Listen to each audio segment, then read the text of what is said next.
archives of Prasar Bharati presents the timeless treasure of golden era.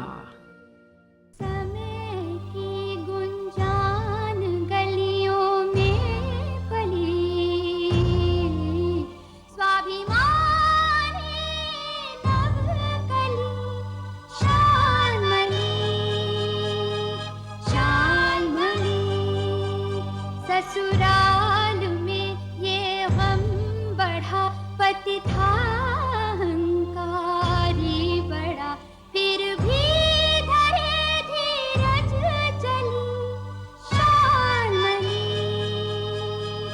शालमली।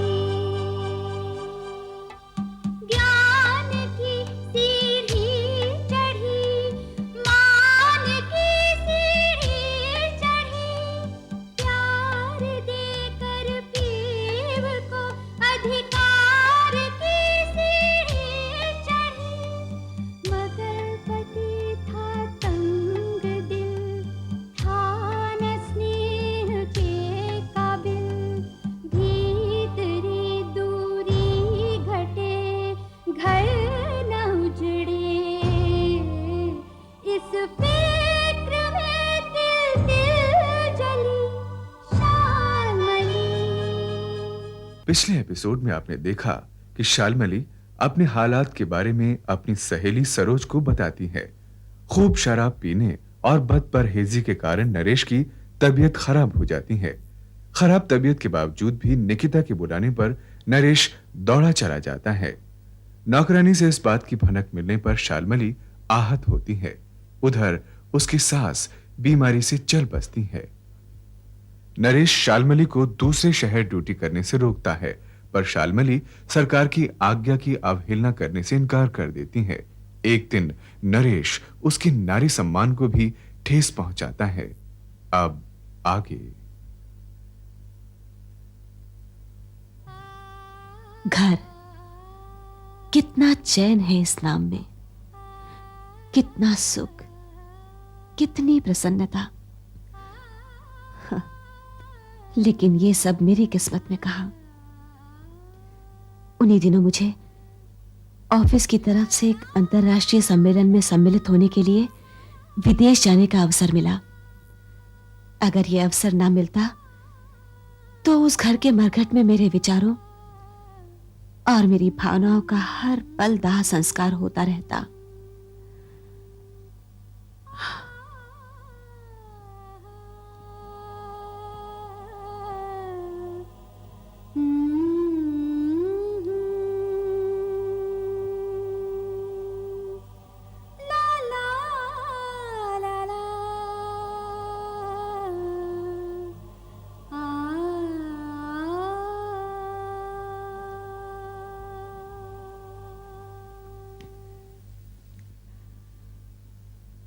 एक सप्ताह बाद जब विदेश से आई तो पर्यावरण विभाग में डायरेक्टर बनाकर भेज दी गई। विदेश में घटी सारी घटनाओं को नरेश के साथ शेयर करना तो शायद मेरी किस्मत में लिखा ही नहीं था। मैं वो सारी बातें सरोज के साथ शेयर करती। शालमली, इस मौके पर तो तुम आसानी से नरेश को अपने साथ पेरिस ले जा सकती हो। हाँ, सोचा था, लेकिन पेरिस जाने के कुछ रोज पहले एक रात नौकरों के सामने हमारे संबंधों का पर्दा तार तार हो गया। क्यों?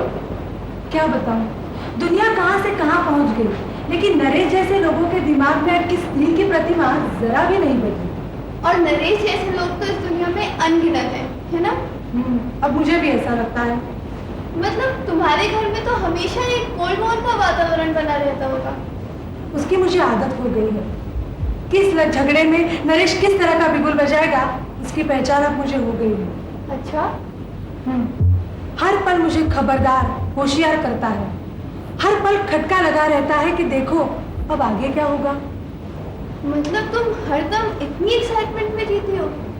हाँ, हालात उसके बिगाड़ने से और ना बिगड़े, उसके भड़क जाने से मैं ना भड़कूं, हरदम यही कोशिश में लगी रहती हूँ मैं। अच्छा, विदेश जाने का पहला अनुभव कैसा लगा? सच बताऊं? और नहीं तो क्या। मन में गुदगुदी हुई, हर बात के बावजूद नरेश के साथ उस अनजानी धरती को छूने की इच्छा हो गई। लेकिन उस बात पर महाभारत ना छिड़ जाए इसलिए मैंने कई दिनों तक मुंह नहीं खोला, और जब खुला तब दो टूक जवाब सुनने को मिला, तुम कहीं नहीं जा सकती। फिर क्या हुआ? फिर क्या होना था? उसने मेरे तेवर पहचान लिए और उस बात पर कोई झिकझिक नहीं की, और पिताजी और माँ के साथ वो भी मुझे एयरपोर्ट तक छोड़ने गया था। अच्छा, अपने देश के ऊपर से उड़ने का अनुभव कैसा था? बहुत ही thrilling. It was really exciting, you know. और पेरिस में? वहाँ दिन भर सम्मेलन चलता और शाम को विंडो शॉपिंग। हाँ, एक दिन हमें वहाँ का ऐतिहासिक स्थल दिखाने भी ले गए थे। इस भीड़ में एक विदेशी सदस्य ने मुझसे दोस्ती का प्रस्ताव भी रखा। क्या? क्या शार्मिली? हाँ, उसने कहा मैं आपके द्वारा आपके देश को जानना चाहता हूँ। आप जैसी डिग्निफाइड महिला मैंने पहले कभी नहीं देखी। मार गया लाइन। फिर उसने कहा आप अपने घर, अपने देश से इतनी दूर है कि आपके किसी भी बात का आपके पति को पता नहीं चलेगा। तो तुमने क्या कहा? फिर मैंने उसे गंभीरता से कहा कि बात पति को पता चलने या ना चलने की नहीं है, बात है मेरी सोच और मेरी इच्छा की। ये सुनकर तो बहुत चोट पहुंची होगी उसे। पहुंची होगी, लेकिन सरोज, बिना आकर्षण के केवल मौका मिलने पर कोई किसी की ओर खींच सकता है क्या?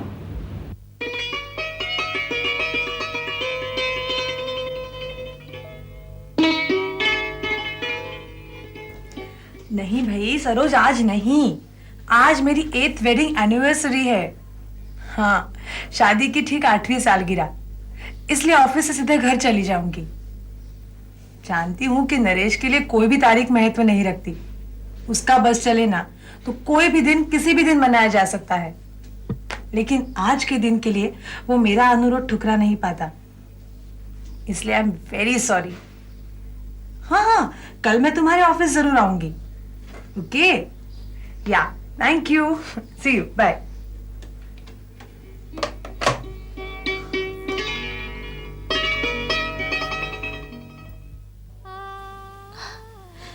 वो मेरी 8वीं वेडिंग एनिवर्सरी का दिन था, जब मेरे ऊपर दुखों का पहाड़ टूट पड़ा था। सरोज के इतने जिद करने पर भी मैंने उससे मिलने को मना कर दिया था, यही सोचकर कि आज के दिन वैचारिक मतभेदों को भूलकर एक बार फिर प्रयास करूं अपनी शादीशुदा जिंदगी को ग्रहण से बचाने की। लेकिन वहां जाकर जो देखा तो मेरे तो पैरों तले जमीन निकल गई।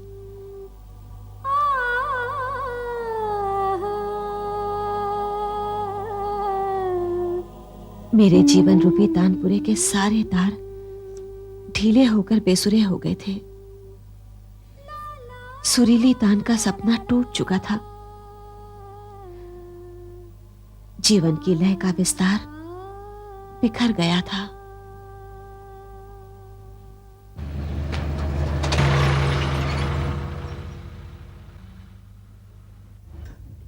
लगता है तुम्हारी मिसेस आ गई। हाँ? डरो नहीं। शालू इतनी जल्दी आ कैसे गई? आज हमारी मैरिज एनिवर्सरी है। शालू जब तुम्हें मेरे साथ देखेगी तो उसकी जिंदगी का ये सबसे बड़ा सरप्राइज। सरप्राइज या शॉक? हाँ, वही मिला जुला प्रेजेंट, उसी उपहार।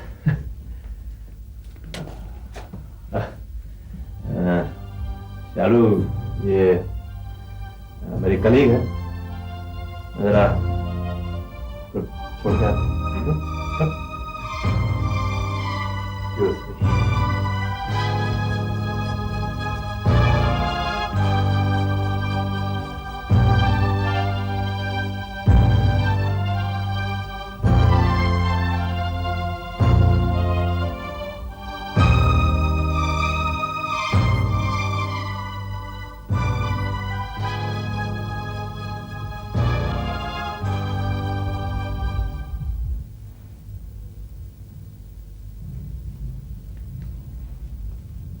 चाय लाऊं मैम साहब?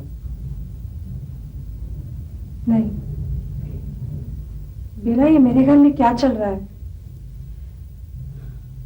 अब क्या बताएं मेम साहब। जिन दिनों आप 7 समंदर पार गई हुई थी, ये रोज ही साहब के साथ आती थी और छुट्टी वाले दिन तो सुबह से लेकर शाम तक रहती थी।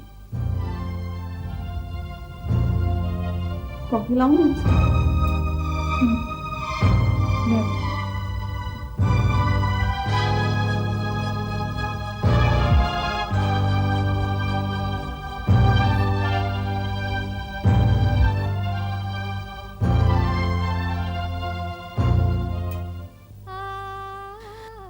बेला से बात करने पर ही पता चला कि यह सब काफी दिनों से चल रहा था। इतना बड़ा विश्वासघात, किस गलती की सजा दे रहा है नरेश मुझे? लेकिन ऐसी विपत्ति की घड़ी में भी मेरा संतुलन डगमगाया नहीं।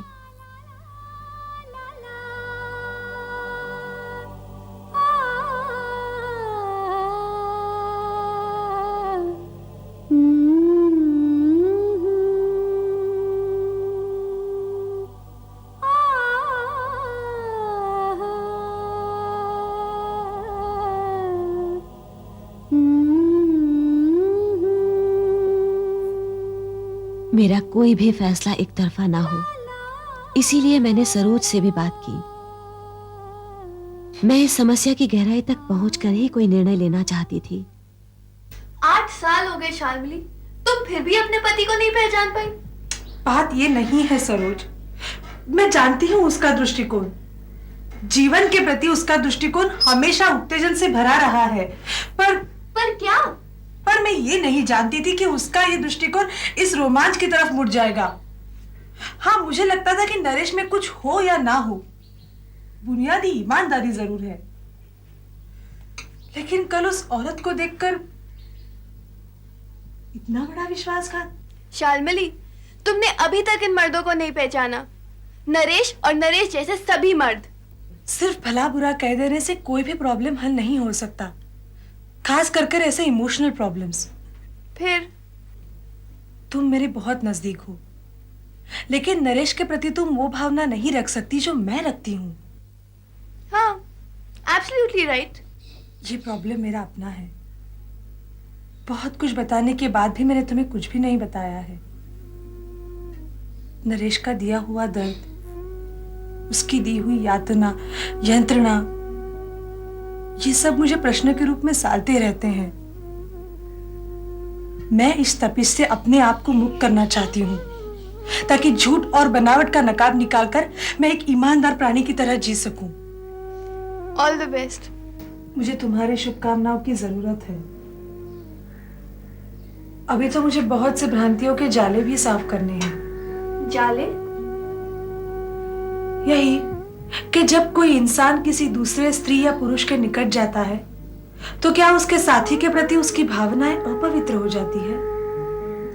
प्रेम में भावना का पवित्र होना जरूरी है या शरीर का? शार्मिली, अगर ये प्रश्न सचमुच तुम्हारे मन को मथ रहे हैं, तो फिर इनका हल भी सिर्फ तुम ही निकाल सकती हो। अपनी मुक्ति की राह। पिताजी से बात करूंगी तो इसका हल फौरन निकल जाएगा, लेकिन मैं अब उन्हें और कष्ट नहीं देना चाहती। जानती हो, कोई तीसरा तुम्हारी इस बात को सुनता तो क्या कहता? यही कि मैं अपना पति अपने आदर्श पिता जैसा चाहती थी, है ना?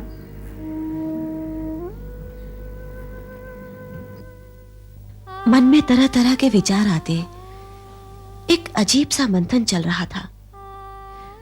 सोचती कि मुझसे कहां और क्या गलती हो गई है। नरेश मुझे इंसान कम, जानवर ज्यादा प्रतीत होता। मुझे ऐसा लगता मानो दुनिया का अंत हो गया हो। एक ही झटके में मेरे इंद्रधनुषीय सपने, जो अब भी मन के किसी कोने में जीवित पड़े अंतिम सांसें ले रहे थे, दम तोड़ गए। कहीं मुझसे कोई गलत निर्णय ना हो जाए, इसीलिए मैंने मां से बात की।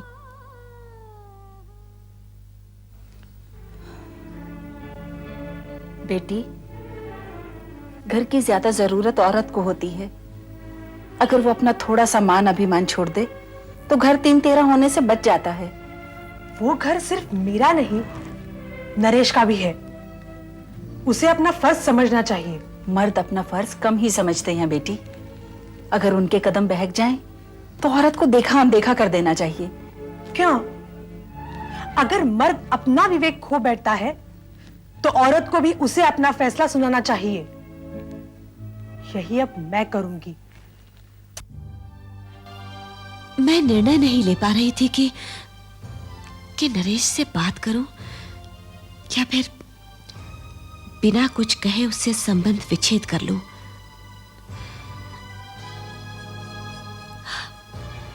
या घर बनाए रखने के लिए सिर्फ उसे चेतावनी देकर छोड़ दूं।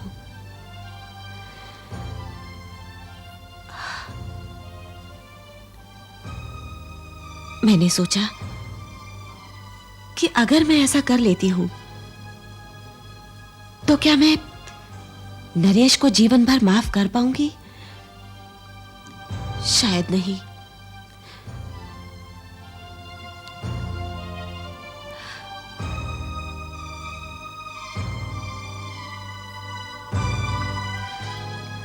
अंत में यही सोचा कि नरेश से खुलकर बात करूं और ऐसा निर्णय लूं जिसमें हम दोनों बराबर के शरीक हों।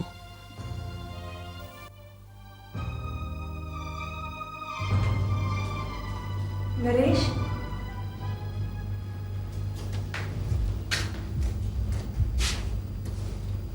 नरेश, मैं तुमसे कुछ बात करना चाहती हूँ।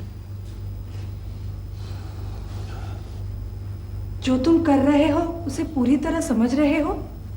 क्या कहना क्या चाहती हो? क्या इस बीच तुम्हें कुछ महसूस नहीं हुआ कि मैं तुमसे कुछ कहना चाहती हूँ? नहीं, आज तक तो नहीं हुआ। हाँ, लेकिन अब लग रहा है। क्या लग रहा है? इस तरह के तर्क वितर्क और बुद्धि विलास के लिए मेरे पास जरा भी टाइम नहीं। जो कुछ कहना चाहती हो साफ साफ कहो। ये भूमिका बांध के मेरा टाइम खराब मत करो। इस बात के लिए समय तुम्हें निकालना पड़ेगा। ये हमारी जिंदगी का सवाल है। तुम इसे नजरअंदाज नहीं कर सकते। Come to the point. ये हमारा घर है और मैं यहाँ किसी तीसरे की मौजूदगी बर्दाश्त नहीं कर सकती। ओह, हाँ, ये घर तुम्हारा है। हाँ, सरकार ने ये घर तुम्हें अलॉट किया है। यही याद दिलाना चाहती हो ना? नहीं, मैं तुम्हें सिर्फ ये याद दिलाना चाहती हूँ कि गृहस्थी की गरिमा और घर की मर्यादा का महत्व हम दोनों के लिए एक जैसा होना चाहिए। तीसरी, तुम मुझ पर लांछन लगा रही हो। न करे कल तुम पर लांछन लगे, इसलिए मैं आज तुम्हें सचेत कर रही हूँ। सचेत? देखो, अपने आप को जगह जगह बांटना और अरे, तुम मुझे अपने पल्लू से बांध कर रखना चाहती हो? नहीं, लेकिन स्वतंत्रता की भी अपनी सीमा होती है। तो इसका मतलब मैं लोगों से मिलना जुलना छोड़ दूं? हाँ? नहीं, लेकिन सीमा निर्धारित करने में कोई दोष नहीं है। मतलब? देखो, तुम मेरा और अपना संबंध तो जानते हो, फिर ये पड़ाव, ये भटकाव क्यों? आदमी आदमी के मिलने पर प्रतिबंध लगाना ठीक नहीं है शालू। मैं आदमी आदमी के मिलने पर प्रतिबंध नहीं लगा रही हूँ, बल्कि नित नए संबंध बनाने वाले आदमी को समझाना चाह रही हूँ। तुम अपने आप को समझती क्या हो? हाँ? गुस्सा थूक दो नरेश। जिस तरह मैंने अपने अंदर के तूफान को बांध रखा है, उस तरह तुम भी शांत हो जाओ। तुम ठहरी महान आत्मा, मैं तुम्हारा मुकाबला कहाँ कर सकता हूँ? प्लीज नरेश, इस समस्या को बांटो मत। ये समस्या ना सिर्फ तुम्हारी है, ना सिर्फ मेरी, ये हमारी समस्या है। लेकिन कौन सी समस्या? यही कि एक आदमी एक ही समय कितने लोगों के साथ भावनात्मक धरातल पर जी सकता है। मैं जी सकता हूँ, क्योंकि मैं मर्द हूँ और मुझे इसकी आजादी भी है। इस आजादी के बारे में किस संविधान या किस धर्म ग्रंथ में लिखा है? देखो, नियम सिर्फ औरतों के लिए होते हैं। मर्दों का खुद का एक कानून होता है जो सिर्फ मर्दों के समाज में ही प्रचलित होता है, और ये तुम्हें कहीं लिखा हुआ नहीं मिलेगा। ये सदियों से एक मर्द दूसरे मर्द को सौंपता चला आ रहा है। ये तुम्हारी अंतरात्मा की आवाज है? नहीं, ये सारी मर्द जाति की आवाज है। भगवान के लिए सारे मर्दों का जिक्र मत करो। अगर ऐसा होता तो ये संसार कब का रसातल में चला गया होता। ऐसा कहो कि एक वर्ग विशेष के विचार है ये। चलो एक वर्ग विशेष के विचार ही सही है तो। जरूर है। अब मैं ये जानना चाहती हूँ कि तुम किसके प्रति ईमानदार हो। मैं दोनों के प्रति ईमानदार हूं। तुम धर्म पत्नी हो, घर की शोभा। अरे बाकी सब तो तफरी के लिए, उन्हें गंभीरता से कौन सोचता है। ये पाप है नरेश, झूठे वादों से उनका दिल मत तोड़ो। तुम ऐसी औरतों को अपनी दया का पात्र बना रही हो जो तुम्हारी तरफ कभी दयावान नहीं रही। अरे उनका बस चले तो वो आज तुम्हारी जगह हत्या ले।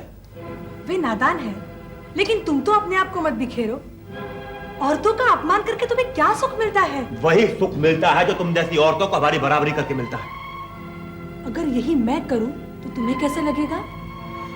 तो मैं तुम्हें गोली से उड़ा दूंगा। गोली से तो मैं भी उड़ा सकती हूँ। गोली चलाना आता है मुझे। तुम्हें गोली चलाना तो आता है, लेकिन तुम गोली से उड़ा नहीं सकती। क्यों? क्योंकि तुम्हारे लिए वो शब्द होता है ना, सुहाग, वो बहुत महत्वपूर्ण होता है। बातें बहुत हो चुकी, अब हमें फैसला कर लेना चाहिए। नरेश, तुम एक साथ 2 कश्तियों में सफर नहीं कर सकते। नहीं कर सकता? मैं तो रोज कर रहा हूं शालू। उस रात तुमने जो मेरे साथ व्यवहार किया था, तुमने मुझे तभी अधिकार दे दिया था दूसरी औरत को छूने का। अपनी भलाई चाहती हो शालू तो इसी जिंदगी से समझौता कर लो। नरेश, तुम अपनी वकालत करना खूब जानते हो। तुम चाहो तो तुम भी अपनी वकालत कर सकती हो। ठीक है, तो फिर सुनो, मैं तुम्हें एक मौका देती हूं हम में से एक को चुनने का। हाँ, अगर तुम मुझे चुनते हो तो तुम्हें उन सब के साथ संबंध तोड़ने पड़ेंगे, और अगर उन्हें चुनते हो तो मैं तुमसे कोई आशा नहीं रखूंगी। मैं तुम्हें अपनी तरफ से मुक्त कर दूंगी। बातें बना रहे हो। बातें कौन बना रहा है ये तो आने वाला वक्त ही बताएगा। मेरे कानून और धर्म केवल मानव अधिकार है। हाँ, मुझे इस बात का दुख जरूर होगा कि हम साथ साथ नहीं रह रहे, लेकिन मैं अपने अधिकार किसी को नहीं दे सकती, ना ही किसी के अधिकार छीन सकती हूँ। नरेश, ये मेरा टूट फैसला है।